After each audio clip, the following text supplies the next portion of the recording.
Hola, soy Rosa Bertomeu y soy de Denia. Con 54 años tuve un ictus y después de una operación bariátrica para pérdida de peso. Durante la anestesia no se dieron cuenta de que me había dado el ictus y al despertar tampoco.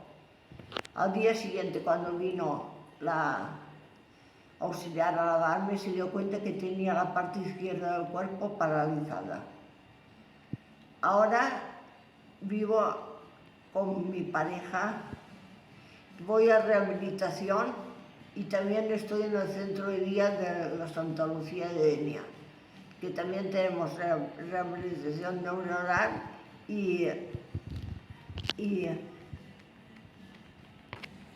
gimnasia.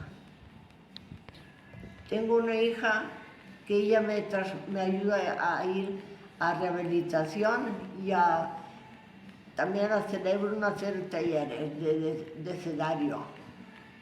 Y ahora estoy pendiente de que se me apruebe la adquisición de una silla eléctrica para poder ser más independiente y autónoma.